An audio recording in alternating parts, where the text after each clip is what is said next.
ಸ್ನೇಹಿತರೆ, ಮೀಡಿಯಾ ಮಾಸ್ಟರ್ಸ್ಗೆ ಸ್ವಾಗತ ಸುಸ್ವಾಗತ. ಗೆಳೆಯರೆ, ಭಾರತ ಈ ಬಾರಿಯ ಬ್ರಿಕ್ಸ್ ಸಮ್ಮೇಳನದಲ್ಲಿ ಚೈನಾದ ಮೇಲೆ ಒತ್ತಡವನ್ನು ತರುವುದಕ್ಕೆ ಪ್ರಯತ್ನ ಪಡ್ತಾ ಇದೆಯಾ, ಅಥವಾ ಬ್ರಿಕ್ಸ್ಗೆ ಸಂಬಂಧಪಟ್ಟ ಹಾಗೆ ಭಾರತನೇ ಅಮೆರಿಕಾದ ಒತ್ತಡಕ್ಕೆ ಸಿಲುಕ್ತಾ ಇದೆಯಾ?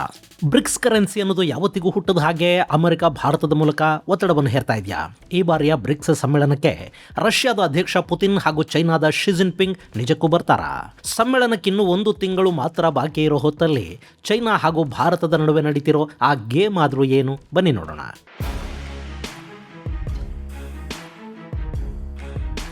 ಗೆಳೆಯರೆ, ಸೆಪ್ಟೆಂಬರ್ 12 ಮತ್ತು 13ನೇ ತಾರೀಕು ಬ್ರಿಕ್ಸ್ ಸಮ್ಮೇಳನ ಭಾರತದಲ್ಲಿ ನಡೆಯಲಿದೆ. ಬ್ರಿಕ್ಸ್ ಅನ್ನೋದು 11 ದೇಶಗಳ ಕೂಟ.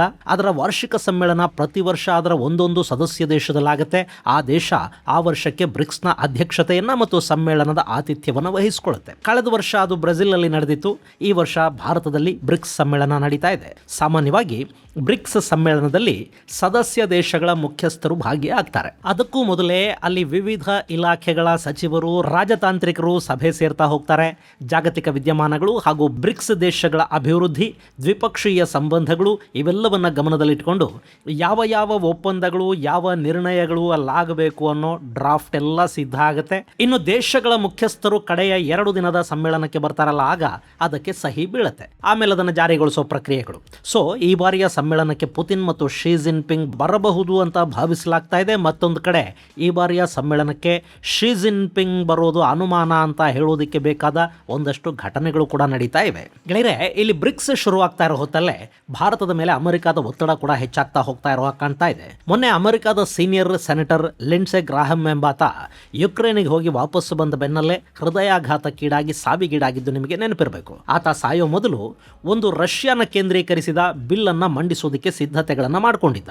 ರಷ್ಯಾದ ತೈಲ ಹಾಗೂ ಇನ್ನಿತರ ವಸ್ತುಗಳನ್ನು ಖರೀದಿ ಮಾಡೋ ದೇಶಗಳ ಮೇಲೆ 100% ಟ್ಯಾರಿಫ್ ಹೇರೋದಕ್ಕೆ ಅಮೆರಿಕದ ಅಧ್ಯಕ್ಷರಿಗೆ ಅಧಿಕಾರವನ್ನು ಕೊಡೋ ಬಿಲ್ ಅದು. ಇಲ್ಲಿ ಇಷ್ಟು ದಿನ ಏನಾಗ್ತಾ ಇತ್ತು ಅಂದ್ರೆ, ಅಮೆರಿಕದ ಅಧ್ಯಕ್ಷರು ತಮ್ಮ ಅಧಿಕಾರವನ್ನು ಬಳಸಿ ಇಂಥ ಆದೇಶವನ್ನು ಹೊರಡಿಸಿದ್ರೆ ಅದರ ವಿರುದ್ಧ ನ್ಯಾಯಾಲಯಕ್ಕೆ ಹೋಗೋದಕ್ಕೆ ಅವಕಾಶ ಇರ್ತಾ ಇತ್ತು. ಮೊನ್ನೆ ಎಲ್ಲ ದೇಶಗಳ ಮೇಲೆ ಟ್ಯಾರಿಫ್ ಹಾಕಿದ್ದ ಟ್ರಂಪ್ ಭಾರತಕ್ಕೆ 25% ಮತ್ತು ರಷ್ಯಾ ತೈಲ ಖರೀದಿ ಮೇಲೆ ಮತ್ತೆ 25% ಟ್ಯಾರಿಫ್ ಸೇರಿ ಭಾರತದ ಮೇಲೆ 50% ಟ್ಯಾರಿಫ್ ಹೇರಿದ್ರಲ್ಲ, ಅದನ್ನ ಅಮೆರಿಕದ ನ್ಯಾಯಾಲಯ ಅಸಂವಿಧಾನಿಕ ಅಂತ ಹೇಳಿ ರದ್ದು ಮಾಡಿತು. ಇಂಥ ಟ್ಯಾರಿಫ್ ನಿರ್ಧಾರಗಳನ್ನ ಸದನದಲ್ಲಿ ತಗೋಬೇಕು ಅಂತ ನ್ಯಾಯಾಲಯ ಹೇಳಿತು. ಮೊನ್ನೆ ಅಮೆರಿಕದ ಸೆನೆಟ್ ಅಲ್ಲಿ ಅಧ್ಯಕ್ಷರಿಗೆ ಟ್ಯಾರಿಫ್ ಅಧಿಕಾರ ಕೊಡುವ ಬಿಲ್ ಒಂದು ಮಂಡನೆ ಆಗಿದೆ. ಅದನ್ನ 86 ಸದಸ್ಯರು ಬೆಂಬಲಿಸಿದ್ದಾರೆ. 11 ಮಂದಿ ಸದಸ್ಯರು ಅದಕ್ಕೆ ವಿರೋಧವನ್ನು ವ್ಯಕ್ತಪಡಿಸಿದ್ದಾರೆ. ಈ ಮೂಲಕ ಆ ಬಿಲ್ ಪಾಸ್ ಕೂಡ ಆಗಿದೆ. ಈಗ ಅದು ಅಮೆರಿಕದಲ್ಲಿ ಕೆಳಮನೆಗೆ ಬರುತ್ತೆ. ಅಲ್ಲೂ ಪಾಸ್ ಆದ್ರೆ ಅಧ್ಯಕ್ಷರ ಸಹಿ ಬಿದ್ದು ಅದು ಕಾನೂನಾಗಿ ಮಾರ್ಪಾಡಾಗುತ್ತೆ. ಹಾಗೇನಾದ್ರೂ ಆದ್ರೆ ಮುಂದೆ ಅಧ್ಯಕ್ಷ ಯಾರು ಬೇಕಾದರೂ ಬರಲಿ, ಆತನಿಗೆ ರಷ್ಯಾ ಜೊತೆ ವ್ಯಾಪಾರ ಮಾಡುವ ದೇಶಗಳ ವಿರುದ್ಧ ಟ್ಯಾರಿಫ್ ವಾರ್ ಮಾಡೋದಕ್ಕೆ, ಆ ಮೂಲಕ ರಷ್ಯಾ ಮೇಲೊಂದು ನಿಯಂತ್ರಣವನ್ನು ಹೇರೋದಕ್ಕೆ ಕಾನೂನುಬದ್ಧ ಅಧಿಕಾರ ಸಿಗುತ್ತೆ. ಈ ಕಾಯ್ದೆ ಏನು ಅಂದರೆ, ರಷ್ಯಾದಿಂದ ತೈಲ ಮತ್ತು ಆಯುಧಗಳನ್ನು ಖರೀದಿ ಮಾಡೋ ದೇಶಗಳೇನಿವೆ, ಆ ದೇಶಗಳು ಅಮೆರಿಕಾಗೆ ರಫ್ತು ಮಾಡೋ ವಸ್ತುಗಳ ಮೇಲೆ 100% ಅಮೆರಿಕ ಟ್ಯಾರಿಫ್ ಅನ್ನು ಹೇರೋದಕ್ಕೆ ಅವಕಾಶವನ್ನ ಮಾಡಿಕೊಡುವ ಬಿಲ್ ಇದು. ಇದು ಜಾರಿಗೆ ಬಂದರೆ ಭಾರತ ಅಮೆರಿಕದ ವ್ಯಾಪಾರವನ್ನು ಕಳ್ಕೋಬೇಕಾಗುತ್ತೆ ಅಥವಾ ರಷ್ಯಾದ ತೈಲ ಖರೀದಿಯನ್ನು ಕೈ ಬಿಡಬೇಕಾಗಿ ಬರುತ್ತೆ. ಈ ಕಾಯ್ದೆಯ ಉದ್ದೇಶ ಭಾರತವನ್ನು ಹಿಂಸೆಗೀಡು ಮಾಡೋದಲ್ಲ, ರಷ್ಯಾದ ಆರ್ಥಿಕ ಶಕ್ತಿಯನ್ನು ಸಂಪೂರ್ಣವಾಗಿ ನಾಶ ಮಾಡೋದು. ಯುದ್ಧ ಶುರುವಾದ ನಂತರ ರಷ್ಯಾ ತೈಲ ಮಾರಾಟದ ಮೂಲಕ ತನ್ನ ಆರ್ಥಿಕತೆಯನ್ನು ಸಾಧ್ಯವಾದಷ್ಟು ಆರೋಗ್ಯಕರವಾಗಿಟ್ಟುಕೊಳ್ಳೋದಕ್ಕೆ ಪ್ರಯತ್ನ ಪಡ್ತಾ ಇತ್ತು. ಆದರೆ ಈಗ ಅದು ಸಾಧ್ಯ ಆಗ್ತಾ ಇಲ್ಲ. ರಷ್ಯಾದ ಯುದ್ಧದ ಖರ್ಚುಗಳು ಹೆಚ್ಚಾಗ್ತಾ ಇವೆ, ಆದಾಯ ಕಡಿಮೆ ಆಗ್ತಾ ಇದೆ. ಹೀಗಾಗಿ ಅವರ GDP ಬೆಳವಣಿಗೆಯ ದರ ಕೂಡ ಕುಸಿತವನ್ನು ಕಾಣ್ತಾ ಇದೆ. ಅಮೆರಿಕಾಗಲ್ಲಿ ಬೇಕಿರೋದು ಅದೇ, ರಷ್ಯಾದ ಆರ್ಥಿಕತೆಯನ್ನು ಸಂಪೂರ್ಣವಾಗಿ ಹಳ್ಳ ಹಿಡಿಸಬೇಕು. ಸೊ ಈಗ ಅವರ ತೈಲದ ಜೊತೆ ಆಯುಧ ವ್ಯಾಪಾರವನ್ನು ಮಾಡುವ ದೇಶಗಳನ್ನು ಕೂಡ ಟ್ಯಾರಿಫ್ನ ಇಕ್ಕಳಕ್ಕೆ ಸಿಲುಕಿಸಿಬಿಟ್ರೆ ಅವರು ರಷ್ಯಾ ಜೊತೆಗಿನ ವ್ಯಾಪಾರವನ್ನು ಕಡಿಮೆ ಮಾಡ್ತಾರೆ. ಆಗ ರಷ್ಯಾ ಸಹಜವಾಗಿ ನಷ್ಟಕ್ಕೀಡಾಗುತ್ತೆ. ಅಂಥ ಬಿಲ್ ಆಗಸ್ಟ್ 30ನೇ ತಾರೀಕು ಅಮೆರಿಕದ ಕೆಳಮನೆಯಲ್ಲಿ ಕೂಡ ಚರ್ಚೆಗೆ ಬರುತ್ತೆ. ಅದಲ್ಲಿ ಪಾಸ್ ಆದರೆ ಭಾರತ ದೊಡ್ಡ ಮಟ್ಟದಲ್ಲಿ ತೈಲ ಸಂಕಷ್ಟಕ್ಕೆ ತುತ್ತಾಗಬೇಕಾದ ಸಂದರ್ಭ ನಿರ್ಮಾಣ ಆಗುತ್ತೆ.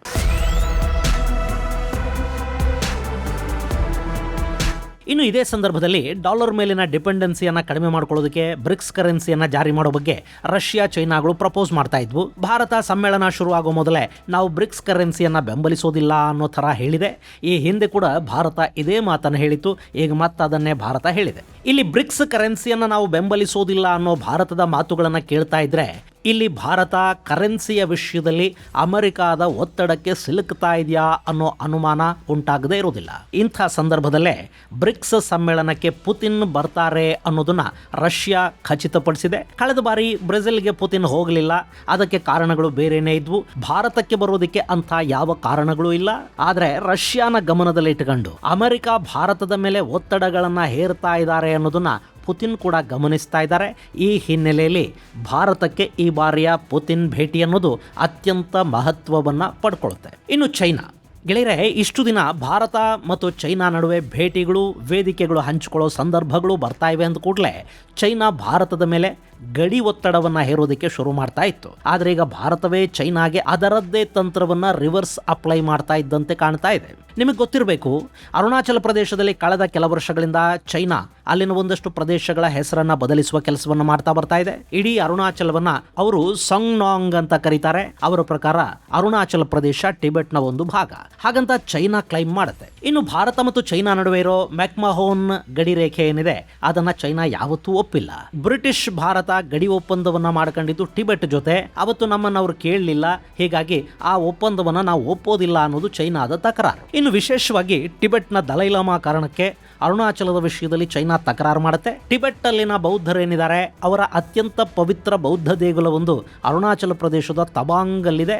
ಹೀಗಾಗಿ ಅಲ್ಲಿ ಚೈನಾದ ಕಿರಿಕಿರಿ ಮೊದಲಿಂದಲೂ ಇದ್ದಿದ್ದೆ. ಭಾರತದ ಮ್ಯಾಪ್ ಅನ್ನು ಬದಲಿಸೋದು, ಅರುಣಾಚಲದ ಊರುಗಳಿಗೆ ಹೆಸರು ಬದಲಿಸೋದು, ಇಂಥ ಕೆಲಸವನ್ನ ಚೈನಾ ಮಾಡುತ್ತೆ. ಈಗ ಚೈನಾದ ಅದೇ ತಂತ್ರವನ್ನ ಭಾರತ ರಿವರ್ಸ್ ಮಾಡಿದೆ. ಭಾರತ ಅರುಣಾಚಲದ 27 ಊರುಗಳ ಹೆಸರನ್ನು ಬದಲಾಯಿಸಿದೆ. ಹಾಗೆ 1962ರ ಯುದ್ಧದ ಸಂದರ್ಭದಲ್ಲಿ ಚೈನಾ ಆಕ್ರಮಿಸಿಕೊಂಡಿದ್ದ ಒಂದಷ್ಟು ಭೂಭಾಗವನ್ನು ಸೇರಿಸಿ ಭಾರತ ತನ್ನ ಮ್ಯಾಪ್ ಅನ್ನು ಬಿಡುಗಡೆ ಮಾಡಿದೆ.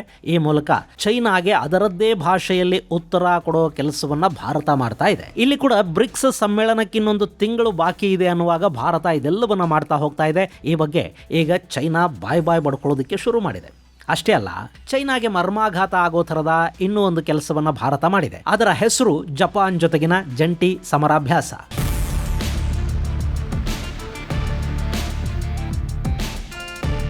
ಗೆಳೆಯರೆ, ಇನ್ನು 100 ವರ್ಷ ಕಳೆದರೂ ಚೈನಾ ಈ ಜಗತ್ತಿನ ಅತಿದೊಡ್ಡ ಆರ್ಥಿಕತೆ ಅಂತ ಅನ್ನಿಸ್ಕೊಂಡ್ರೂ ಕೂಡ ಈ ಜಪಾನ್ ಅನ್ನೋ ಪುಟ್ಟ ದೇಶದ ಹೆಸರು ಕೇಳಿದಾಗಲೆಲ್ಲ ಅವರ ಎದೆಗೆ ಬೆಂಕಿ ಬೀಳ್ತಲೇ ಇರುತ್ತೆ. ಅದಕ್ಕೆ ಕಾರಣ ಜಪಾನ್ ಈ ಹಿಂದೆ ಚೈನಾನ ಹೀನಾಯವಾಗಿ ಸೋಲಿಸಿತ್ತು, ಚೈನಾದ ಮುಖ್ಯ ಭೂಮಿಯಲ್ಲಿನ ಬಹುತೇಕ ಭೂಪ್ರದೇಶವನ್ನು ಆಕ್ರಮಿಸಿಕೊಂಡಿತ್ತು ಅನ್ನೋದು. 2ನೇ ಮಹಾಯುದ್ಧದ ಸಂದರ್ಭದಲ್ಲಿ ಅಮೆರಿಕ ಸಹಾಯ ಮಾಡದೇ ಇದ್ದಿದ್ರೆ ಜಪಾನ್ ಅನ್ನ ಮಣಿಸೋದಿಕ್ಕೆ ಸಾಧ್ಯನೂ ಆಗ್ತಾ ಇರಲಿಲ್ಲ. ಚೈನಾ ಅನ್ನೋ ದೇಶ ಇವತ್ತಿನ ಹಾಗೆ ಇರ್ತಲೂ ಇರಲಿಲ್ಲ. 2ನೇ ವಿಶ್ವಯುದ್ಧದ ಸೋಲು ಜಪಾನಿನ ಸೇನಾ ಶಕ್ತಿಯನ್ನು ನಾಶ ಮಾಡ್ತು. ಆದರೆ ಅವರೀಗ ಮತ್ತೆ ಜಾಗತಿಕ ಶಕ್ತಿಯಾಗೋ ಕಡೆಗೆ, ಅಮೆರಿಕಾದ ನೆರಳಿನಿಂದ ಹೊರಬರೋ ಕಡೆಗೆ ಹೆಜ್ಜೆಗಳನ್ನು ಇಡ್ತಾ ಇದ್ದಾರೆ. ಜಪಾನ್ ಎಲ್ಲಿವರೆಗೆ ತನ್ನ ರಕ್ಷಣಾ ಜವಾಬ್ದಾರಿಯನ್ನು ಅಮೆರಿಕಾದ ಹೆಗಲಿಗೆ ಹೇರಿಸಿತ್ತೋ ಅಲ್ಲಿವರೆಗೆ ಚೈನಾ ನೆಮ್ಮದಿಯಾಗೇ ಇತ್ತು. ಆದರೆ ಈಗ ಜಪಾನ್ ತಾನೇ ಆಯುಧಗಳನ್ನು ತಯಾರು ಮಾಡ್ಕೊಳ್ಳೋದಕ್ಕೆ, ಸೇನಾ ಶಕ್ತಿಯನ್ನು ಹೆಚ್ಚು ಮಾಡ್ಕೊಳ್ಳೋದಕ್ಕೆ ಹೋಗ್ತಾ ಇದ್ದಂತೆ ಚೈನಾಗೆ ಆತಂಕ ಶುರುವಾಗ್ತಾ ಇದೆ. ಇದೇ ಸಂದರ್ಭದಲ್ಲಿ ಭಾರತ ಮತ್ತು ಜಪಾನ್ ನಡುವೆ ಒಂದಷ್ಟು ರಕ್ಷಣಾ ಒಪ್ಪಂದಗಳು ಆಗಿವೆ. ಅದು ಚೈನಾದ ನಿದ್ದೆಗೆಡಿಸ್ತಾ ಇದೆ. ಈ ಒಪ್ಪಂದದ ಅಂಗವಾಗಿ ಜಪಾನ್ ತನ್ನ ಮಿತ್ಸುಬಿಷಿ ನಿರ್ಮಿತ F-2 ಯುದ್ಧ ವಿಮಾನಗಳನ್ನು ಭಾರತದಲ್ಲಿ ನಿಯೋಜನೆ ಮಾಡ್ತಾ ಇದೆ. ಈ ಯುದ್ಧ ವಿಮಾನಗಳು ಭಾರತ ಮತ್ತು ಜಪಾನ್ ನಡುವಿನ ಜಂಟಿ ಸಮರಾಭ್ಯಾಸಕ್ಕಾಗಿ ಭಾರತಕ್ಕೆ ಬರ್ತಾ ಇವೆ. F-2 ಅನ್ನೋದು ಜಪಾನಿನ ಮಿತ್ಸುಬಿಷಿ ನಿರ್ಮಿತ ಯುದ್ಧ ವಿಮಾನ. F-16 ಯುದ್ಧ ವಿಮಾನಗಳನ್ನು ಹೋಲುವ ಇವು ಅದಕ್ಕಿಂತ ಬಲಿಷ್ಠ ಅಂತ ಅನ್ನಿಸ್ಕೊಳ್ಳುತ್ತವೆ. F-16ಗಿಂತ ಆಧುನಿಕ ಏವಿಯಾನಿಕ್ಸ್ ಹಾಗೂ ಇಂಜಿನ್ ಕಾರ್ಯಕ್ಷಮತೆಯನ್ನು ಹೊಂದಿರುವ F-2 ಅತ್ಯಾಧುನಿಕ ರಡಾರ್ಗಳನ್ನು ಕೂಡ ಬಳಸುತ್ತೆ. ವಿಶೇಷವಾಗಿ ಇದು ಆಂಟಿಶಿಪ್ ವಾರ್ಫೇರ್ಗೆ ಅಂತಲೇ ನಿರ್ಮಾಣ ಮಾಡಲಾಗಿದೆ. ಜಪಾನ್ ಗೊತ್ತಲ್ಲ, ಅದು ಸಾಗರದ ನಡುವೆ ಇರೋ ದ್ವೀಪ ರಾಷ್ಟ್ರ. ಚೈನಾದ ಯುದ್ಧ ನೌಕೆಗಳಿಂದ ತನ್ನನ್ನು ತಾನದು ಕಾಪಾಡ್ಕೋಬೇಕು. ಹೀಗಾಗಿ ಅವರು ತಮ್ಮ F-2 ಯುದ್ಧ ವಿಮಾನಗಳನ್ನು ಸಮುದ್ರ ಯುದ್ಧಕ್ಕೆ ಅಂತಲೇ ಡಿಸೈನ್ ಮಾಡಿದ್ದಾರೆ. ಅವು ಭಾರತದಲ್ಲಿ ನಮ್ಮ ಸುಖಾಯ್ ಸು-30 ಜೊತೆ ಜಂಟಿ ಯುದ್ಧಾಭ್ಯಾಸದಲ್ಲಿ ಭಾಗಿಯಾಗುತ್ತವೆ ಮತ್ತು ಇಂಥ ಒಂದು ಬೆಳವಣಿಗೆ ಮೊಟ್ಟ ಮೊದಲ ಬಾರಿಗೆ ಆಗ್ತಾ ಇದೆ. ಈ ಹಿಂದೆ 2023ರಲ್ಲಿ ಭಾರತ ಜಪಾನ್ನಲ್ಲಿ ನಡೆದ ಜಂಟಿ ಸಮರಾಭ್ಯಾಸದಲ್ಲಿ ಭಾಗಿಯಾಗಿತ್ತು. ಈಗ ಜಪಾನ್ನ ಯುದ್ಧ ವಿಮಾನಗಳು ಭಾರತಕ್ಕೆ ಬರ್ತಾ ಇವೆ. ಗೆಳೆಯರೆ, ಇದು ಜಪಾನ್ ತನ್ನ ಸೇನಾ ಶಕ್ತಿಯನ್ನ ಹೆಚ್ಚು ಮಾಡಿಕೊಳ್ತಾ ಇರೋದರ ಸಂಕೇತ ಮಾತ್ರ ಅಲ್ಲ, ಇದು ತನ್ನ ರಣನೀತಿಗೆ, ರಕ್ಷಣೆಗೆ ಪಾಲುದಾರರನ್ನ, ಮಿತ್ರರನ್ನ ಜಪಾನ್ ಹುಡುಕೊಳ್ತಾ ಇರೋದರ ಸಂಕೇತ. ಹಾಗೆ ಭಾರತ ಮತ್ತು ಜಪಾನ್ಗಳು ಜಂಟಿಯಾಗಿ ನೌಕಾಪಡೆಗೆ ಬೇಕಾದ ಆಯುಧಗಳ ನಿರ್ಮಾಣ ಮಾಡೋ ಯೋಚನೆಯಲ್ಲಿ ಕೂಡ ಇದ್ದಾರೆ. ಅಂಥದ್ದೊಂದು ಸಹಭಾಗಿತ್ವ ಎರಡೂ ದೇಶಗಳ ನಡುವೆ ಆಗಿದೆ. ಇದೆಲ್ಲದಕ್ಕಿಂತ ಮಿಗಿಲಾಗಿ ಜಪಾನ್ ತಾನಿದೆಲ್ಲವನ್ನ ಚೈನಾನ ಗಮನದಲ್ಲಿಟ್ಟುಕೊಂಡೇ ಮಾಡ್ತಾ ಇರುವುದಾಗಿ ಹೇಳಿಕೊಂಡಿದೆ. ಇಂಡೋ ಪೆಸಿಫಿಕ್ ಅಲ್ಲಿ ಚೈನಾದ ವಿಸ್ತರಣೆಯನ್ನ ನಿಯಂತ್ರಿಸುವ ಸಲುವಾಗಿ ಜಪಾನ್, ಭಾರತ ಮತ್ತು ಆಸ್ಟ್ರೇಲಿಯಾಗಳ ಜೊತೆಗಿನ ರಕ್ಷಣಾ ಸಂಬಂಧಗಳನ್ನ ಗಟ್ಟಿ ಮಾಡ್ಕೋತಾ ಇದೆ. ಅಮೆರಿಕ ಕ್ವಾಡ್ನಿಂದ ದೂರ ಸರಿದ್ರೂ ಕೂಡ ಪ್ರಾದೇಶಿಕವಾಗಿ ನಮ್ಮ ರಕ್ಷಣೆಗೆ ಬೇಕಾದ ವ್ಯವಸ್ಥೆಗಳನ್ನ ನಾವು ಮಾಡಿಕೊಳ್ತೀವಿ ಅನ್ನೋ ಸಂದೇಶವನ್ನ ಇಲ್ಲಿ ಭಾರತ ಮತ್ತು ಜಪಾನ್ಗಳು ಕೊಡ್ತಾ ಇವೆ. ಇದು ಚೈನಾ ಕೆರಳೋದಕ್ಕೆ ಕಾರಣ ಆಗ್ತಾ ಇದೆ. ಚೈನಾ ಸರ್ಕಾರದ ಮುಖವಾಣಿ ಗ್ಲೋಬಲ್ ಟೈಮ್ಸ್ ಈ ಬಗ್ಗೆ ಸುದೀರ್ಘ ಲೇಖನವೊಂದನ್ನು ಕೂಡ ಬರೆದು ಭಾರತಕ್ಕೆ ಬುದ್ಧಿವಾದ ಹೇಳೋ ಪ್ರಯತ್ನವನ್ನು ಮಾಡಿದೆ. ಜಪಾನ್ ತನ್ನ ಯುದ್ಧ ದಾಹಕ್ಕೆ ಭಾರತವನ್ನ ಬಳಸ್ಕೊಳ್ಳೋದಕ್ಕೆ ಹೋಗ್ತಾ ಇದೆ, ಈ ಬಗ್ಗೆ ಭಾರತ ಎಚ್ಚರವಾಗಿರಬೇಕು ಅಂತ ಶಾಂಘೈ ಇನ್ಸ್ಟಿಟ್ಯೂಟ್ಸ್ ಆಫ್ ಇಂಟರ್ನ್ಯಾಷನಲ್ ಸ್ಟಡೀಸ್ನ ಲಿಯು ಜೋಂಗಿ ಗ್ಲೋಬಲ್ ಟೈಮ್ಸ್ ಅಲ್ಲಿ ಬರೆದಿದ್ದಾರೆ. ಇಲ್ಲಿ ಎರಡು ವಿಪರ್ಯಾಸಗಳನ್ನು ನಾವು ಗಮನಿಸಬೇಕು. ಒಂದು, ಭಾರತದ ವಿರುದ್ಧ ಪಾಕಿಸ್ತಾನಕ್ಕೆ ನಿರಂತರವಾಗಿ ಆಯುಧಗಳನ್ನು ಪೂರೈಸ್ತಾ ಇರುವ ಚೈನಾ, ಆಪರೇಷನ್ ಸಿಂಧೂರ್ ಸಂದರ್ಭದಲ್ಲಿ ಕೂಡ ಅವರಿಗೆ ಸ್ಯಾಟಲೈಟ್ ನೆರವನ್ನು ಕೊಟ್ಟ ಚೈನಾ ಈಗ ಭಾರತ ಮತ್ತು ಜಪಾನ್ ರಕ್ಷಣಾ ಸಂಬಂಧಗಳು ಗಟ್ಟಿಯಾಗ್ತಾ ಇರೋ ಹಿನ್ನೆಲೆಯಲ್ಲಿ ಭಾರತಕ್ಕೆ ಜಪಾನ್ನಿಂದ ದೂರ ಇರಿ ಅನ್ನೋ ಎಚ್ಚರಿಕೆಯನ್ನು ಕೊಡ್ತಾ ಇದೆ. ಹಾಗೆ ಜಪಾನ್ ಅನ್ನೋ ಪುಟ್ಟ ದೇಶದ ಯುದ್ಧ ತಯಾರಿಗಳು, ಅವರ ಸೇನಾ ಸ್ವಾವಲಂಬನೆ, ಅವರ ರಕ್ಷಣಾ ಒಪ್ಪಂದಗಳು ಇವೆಲ್ಲ ಚೈನಾ ಅನ್ನೋ ಸ್ವಯಂ ಘೋಷಿತ ದೈತ್ಯನನ್ನ ಆತಂಕಕ್ಕೀಡು ಮಾಡ್ತಾ ಇವೆ. ಇದು ಭಾರತ ಮತ್ತು ಚೈನಾ ನಡುವಿನ ಸಂಬಂಧಗಳ ಮೇಲೆ ಕೂಡ ಪರಿಣಾಮವನ್ನು ಬೀರುತ್ತೆ ಅನ್ನೋ ಎಚ್ಚರಿಕೆಯನ್ನ ಚೈನಾ ಕೊಡೋದಕ್ಕೆ ಶುರು ಮಾಡಿದೆ. ಗೆಳೆಯರಲ್ಲಿ, ಚೈನಾ ಅಮೆರಿಕಾಗೆ ಹೆದರೋದಿಲ್ಲ. ಅವ್ರಿಗೆ ಗೊತ್ತಿದೆ ಅಮೆರಿಕ ಚೈನಾ ಮೇಲೆ ವಿಪರೀತವಾಗಿ ಡಿಪೆಂಡ್ ಆಗಿದೆ ಮತ್ತು ಅಮೆರಿಕಾದ ನೀತಿಗಳು ದೀರ್ಘಕಾಲದ ಯುದ್ಧಕ್ಕೆ ಅವಕಾಶವನ್ನ ಮಾಡಿಕೊಡೋದಿಲ್ಲ. ಅಮೆರಿಕ ಏನಿದ್ರು ಕಂಡವರ ಹೆಗಲ ಮೇಲೆ ಬಂದೂಕಿಟ್ಟು ಯಾರನ್ನಾದ್ರೂ ಹೆದರಿಸಬಹುದೇ ಹೊರತು ಅವರು ನೇರವಾಗಿ ಯುದ್ಧಕ್ಕೆ ಧುಮುಕೋದಿಲ್ಲ. ಅಕಸ್ಮಾತ್ ಯುದ್ಧಕ್ಕೆ ನಿಂತರೂ ಅದನ್ನ ದೀರ್ಘಕಾಲ ಮುಂದುವರಿಸಿಕೊಂಡು ಹೋಗೋದಿಲ್ಲ. ಸಾಕಷ್ಟು ಬಾರಿ ಚೈನಾ ಅಮೆರಿಕಾದ ವಿಷಯದಲ್ಲಿ ಇದನ್ನ ಗಮನಿಸಿದೆ. ಆದ್ರೆ ಜಪಾನ್ ಅನ್ನೋದು ಹಾಗಲ್ಲ. ಅವರ ಹಿಂದೆ ಸಾಕಷ್ಟು ಬಾರಿ ಚೈನಾಗೆ ಭಯಾನಕವಾಗಿ ಪೆಟ್ಟು ಕೊಟ್ಟಿದ್ದಾರೆ. ಜಪಾನ್ ತನ್ನ ಸೇನಾ ಶಕ್ತಿಯನ್ನ ಮತ್ತೆ ಹೆಚ್ಚು ಮಾಡ್ಕೊಳ್ತಾ ಇದೆ ಅಂದ್ರೆ ಅದು ಚೈನಾದ ಆತಂಕಕ್ಕೆ ಖಂಡಿತ ಕಾರಣ ಆಗುತ್ತೆ. ಹಾಗೆ ಜಪಾನ್ ಜೊತೆಗೆ ಭಾರತ ಕೈ ಜೋಡಿಸ್ತಾ ಇದೆ ಅಂದ್ರಂತೂ ಅವರು ಮತ್ತಷ್ಟು ಆತಂಕಕ್ಕೊಳಗಾಗ್ತಾರೆ. ಯಾಕೆಂದ್ರೆ ಜಪಾನ್ ಬಳಿ ತಂತ್ರಜ್ಞಾನ ಇದೆ, ಭಾರತದ ಬಳಿ ಮ್ಯಾನ್ ಪವರ್ ಇದೆ. ಎರಡೂ ಸೇರಿದ್ರೆ ಅಲ್ಲಿ ಅದ್ಭುತಗಳು ಸೃಷ್ಟಿ ಆಗುತ್ತವೆ ಅನ್ನೋದು ಚೈನಾಗೆ ಗೊತ್ತಿದೆ. ಇನ್ನು ಇವೆಲ್ಲ ಕೂಡ ಚೈನಾದ ಮೇಲೆ ಒತ್ತಡವನ್ನ ಸೃಷ್ಟಿ ಮಾಡ್ತಾ ಇರೋ ಬೆಳವಣಿಗೆಗಳು. ಈ ಸಂದರ್ಭದಲ್ಲಿ ಚೈನಾದ ಅಧ್ಯಕ್ಷ ಶಿ ಜಿನ್ಪಿಂಗ್ ಭಾರತಕ್ಕೆ ಬಂದು ಬ್ರಿಕ್ಸ್ ಅಲ್ಲಿ ಭಾಗಿಯಾಗ್ತಾರಾ ಅಥವಾ ಪ್ರತಿಭಟನೆಯ ಸಂಕೇತವಾಗಿ ದೂರ ಉಳಿತಾರಾ? ತಮ್ಮ ಯಾರಾದರೂ ಪ್ರತಿನಿಧಿಯನ್ನ ಕಳುಹಿಸಿಕೊಡ್ತಾರಾ? ಕಳೆದ ಬಾರಿಯ ಬ್ರೆಜಿಲ್ ಸಮಿಟ್ಗೆ ಕೂಡ ಶಿ ಹೋಗಲಿಲ್ಲ. ಈ ಬಾರಿ ಅವರು ಭಾರತಕ್ಕೆ ಬರ್ತಾರಾ? ಇಲ್ಲಿ ಶಿ ಹಾಗೂ ಪುತಿನ್ ಭಾರತ ಭೇಟಿ ಅನ್ನೋದು ಅಗೈನ್ ಭಾರತ ಮತ್ತು ಅಮೆರಿಕಾದ ಸಂಬಂಧಗಳ ದಿಕ್ಕನ್ನ ನಿರ್ಧಾರ ಮಾಡುತ್ತೆ.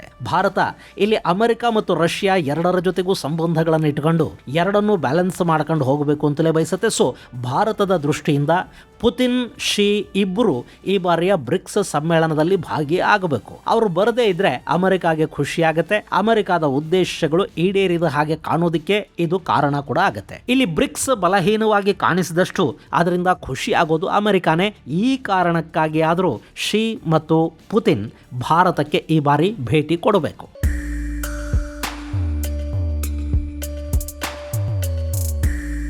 ಇನ್ನು ಬ್ರಿಕ್ಸ್ ಅಂತ ಹೇಳ್ತಾ ಇದ್ದೀನಿ. ಬ್ರಿಕ್ಸ್ ಅಂದ್ರೆ ಏನು ಅನ್ನೋದನ್ನು ಕೂಡ ನಿಮಗೆ ಹೇಳ್ಬಿಡ್ತೀನಿ. ಗೆಳೆಯರೆ, ಇದು 11 ದೇಶಗಳ ಒಂದು ಕೂಟ. 2001ರಲ್ಲಿ ಗೋಲ್ಡ್ಮನ್ ಸ್ಯಾಕ್ಸ್ ನ ಅರ್ಥಶಾಸ್ತ್ರಜ್ಞ ಜಿಮ್ ಓ ನೀಲ್ ಬ್ರೆಜಿಲ್, ರಷ್ಯಾ, ಭಾರತ ಮತ್ತು ಚೈನಾ ಈ ದೇಶಗಳನ್ನ 21ನೇ ಶತಮಾನದ ಮಧ್ಯದ ವೇಳೆಗೆ ಜಾಗತಿಕ ಬೆಳವಣಿಗೆಯಲ್ಲಿ ಮುಂಚೂಣಿಯಲ್ಲಿರುವ ಆರ್ಥಿಕತೆಗಳು ಅಂತ ಕರೀತಾ ಇವುಗಳನ್ನ ಬ್ರಿಕ್ ಅಂದ್ರೆ BRIC ಅನ್ನೋ ಪದದಿಂದ ಗುರುತಿಸ್ತಾರೆ. ಇನ್ನು 2009ರಲ್ಲಿ ಮೊಟ್ಟ ಮೊದಲ ಬಾರಿಗೆ ರಷ್ಯಾದಲ್ಲಿ ಈ ಬ್ರಿಕ್ ನ ಶೃಂಗ ಸಭೆ ನಡೆಯುತ್ತೆ. ಮೊದಲಿಗೆ ಅದರಲ್ಲಿದ್ದದ್ದು ಬ್ರೆಜಿಲ್, ರಷ್ಯಾ, ಇಂಡಿಯಾ ಮತ್ತು ಚೈನಾಗಳು ಮಾತ್ರ.